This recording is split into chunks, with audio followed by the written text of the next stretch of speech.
OpenAI just teased that they are building dedicated hardware optimized specifically for Codex, their code-writing AI. Here's what caught everyone: they're not chasing general-purpose performance. They're building a specialist. That move reveals where the real AI war is heading. For years, the industry obsessed over raw scale, bigger models, more GPUs, faster training. Everyone rents from NVIDIA, competes on NVIDIA's terms. But OpenAI is saying something radical: that doesn't work for coding. Code has zero tolerance for error. A misplaced bracket breaks everything. You need hardware laser-focused on one job, generating correct working code. Think Formula One. An F1 engine isn't built to be best at everything. It's obsessed with maximum speed on one track. That's Codex-specific silicon, specialized, relentless, optimized for a single mission. The timing is wild. GitHub Copilot has millions of users. JetBrains ship their own code AI. Amazon has Code Whisperer. Anthropic's Claude reasons through complex code brilliantly. Open source models explode on GitHub every week. Code generation is the hottest AI battlefield. Productivity gains hit 40 to 50% for professional developers. That's transformative, not marginal. OpenAI's move signals they're done renting compute. They want the entire stack model. Training, inference, silicon. They want the developer relationship theirs, no middleman. And here's where it gets interesting. This isn't just engineering. It's a power play. Let's rewind to 2021. Codex was OpenAI's breakthrough, an AI that could actually write working code from a simple English description. Not pseudocode, not templates, but real, usable, syntactically correct programs. It was genuinely revolutionary. GitHub licensed it, built GitHub Copilot on top of it, and suddenly millions of developers had an AI pair programmer in their IDE. But here's the thing that nobody talks about. Codex got left behind. ChatGPT exploded. GPT-4 blew everyone's minds. OpenAI's attention, their marketing firepower, the entire narrative, it all swung toward general conversation and reasoning. Codex just kept working quietly in the background, powerful but unsexy. Meanwhile, the competitive landscape transformed completely. GitHub Copilot got better and better, powered by fresh research. JetBrains trained specialized models tuned for their IDEs. Amazon shipped Code Whisperer. Anthropic's Claude, trained with different techniques, turned out to be phenomenal at reasoning through code bugs. Open source took off. Models like Codellama, trained on 500 billion tokens of public code, started eating Codex's lunch in benchmarks. OpenAI watched Copilot become the dominant install. GitHub owned the relationship with developers, not OpenAI. And OpenAI had been running Codex on the same NVIDIA infrastructure as everything else. No special advantage, no differentiation. That's the gap this hardware announcement is meant to close. OpenAI didn't invent AI, they didn't invent transformer models, but they invented a business model. Now they are inventing the future of that business. Here's what the industry didn't expect: they're going all in on vertical integration. So what exactly does hardware optimized for Codex even mean? That's where things get technically fascinating and different from what most people assume. When people think AI hardware, they think massive training clusters. Thousands of GPUs running in parallel, burning gigawatts of power, training models for months. That's one problem. But the Codex hardware story is actually about the opposite problem: inference. That's the real-time part, when a developer types a comment in their IDE and Codex generates code on demand. Latency matters enormously. Users are waiting for that autocomplete to appear in maybe 100 to 500 milliseconds. Any slower and it feels sluggish, breaks the flow, makes the feature feel unusable. Traditional GPUs are monsters. They're built for throughput, for running massive batches of computations in parallel. They're brilliant for training, but not optimal for low-latency inference. You're paying for computational power you don't actually need when all you're doing is generating a few tokens really fast. Codex-specific hardware could be designed around a different constraint. What's the minimum silicon needed to generate code, tokens with incredible latency? That might mean different memory hierarchies, specialized instruction sets, custom floating point, reduced die size for faster clock speeds. Think of it like the difference between a freight train and a sports car. Both move things, totally different engineering trade-offs. OpenAI would run Codex inference on this custom silicon, maybe in their own data centers, maybe edge-deployed closer to users. So what does this actually look like in practice? Let's imagine the scenario. You're a developer at a mid-sized startup using GitHub Copilot today. It's amazing. You type a comment describing what you want, Copilot suggests code, you hit tab, 30 seconds of boilerplate code is done. Productivity is through the roof. But now OpenAI ships Copilot Plus, a version that runs on their custom hardware. The latency drops from maybe 300 milliseconds to 50 milliseconds. The accuracy improves because they can run bigger models cheaper.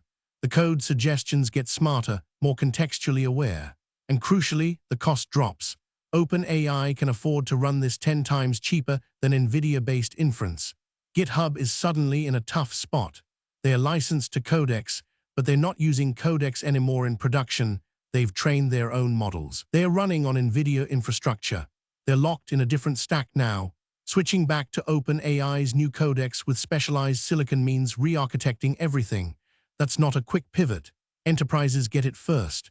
Companies like Netflix, Stripe, Databricks, they have leverage to negotiate special deals. They might even run the custom silicon on premises in their own data centers. Imagine a banking firm with thousands of engineers, all getting Codex inference within their own network. No latency, no data leaving the building, 30% lower infrastructure cost than competitive offerings. Here's where the picture gets complex. OpenAI isn't the only one making these moves, they're just the most visible. Apple ships custom silicon in every device. Amazon built Trainium and Inferentia chips for machine learning workloads.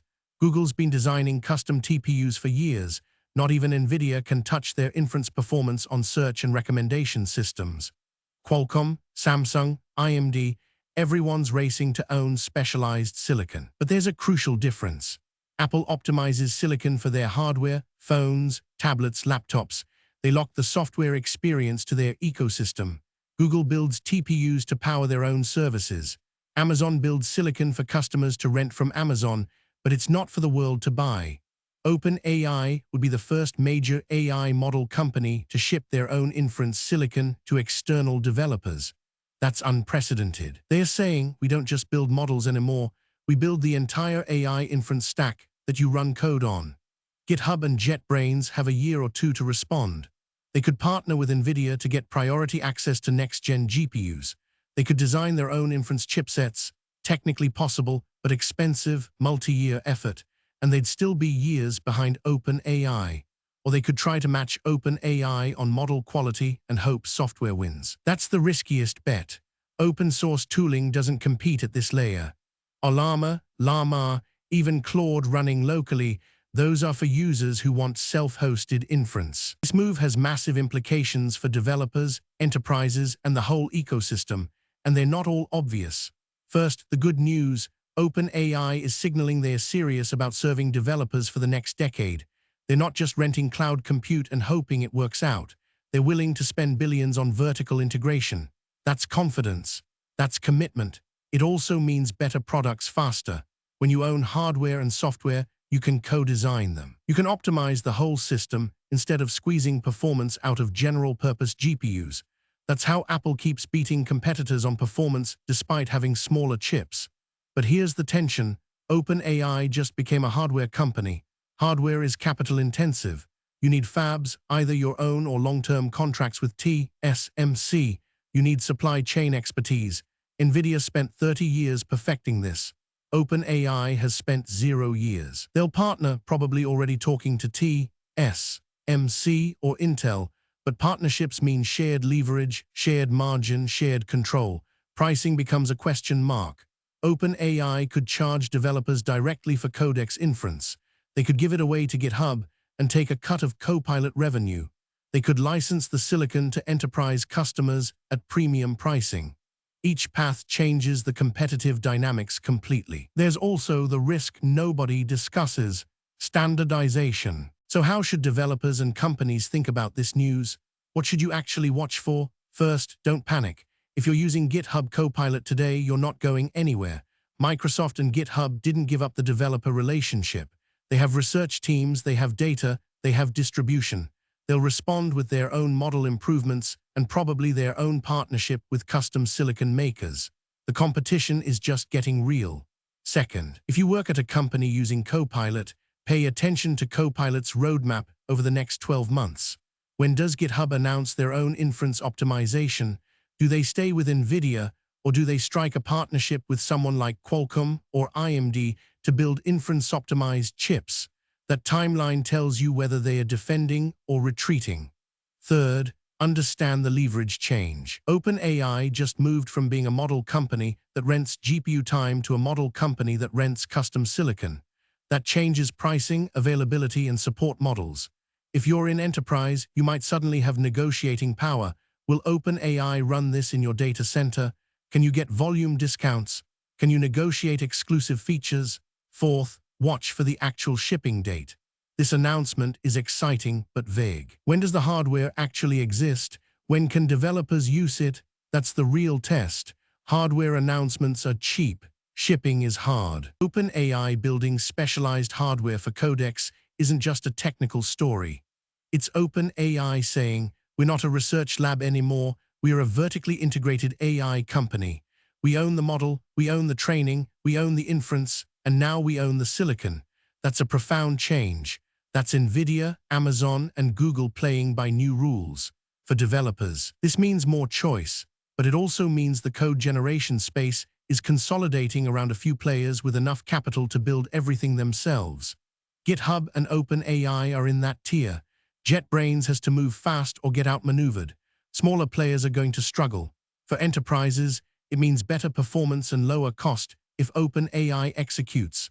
It also means tighter integration with OpenAI's stack, less portability, more lock-in. That's always the trade-off with vertical integration. For the wider AI industry, it signals that the GPU arms race is over. We're entering the age of specialization.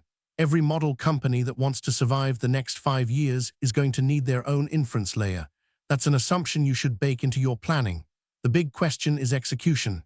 Building chips is hard. OpenAI has the money but not the experience.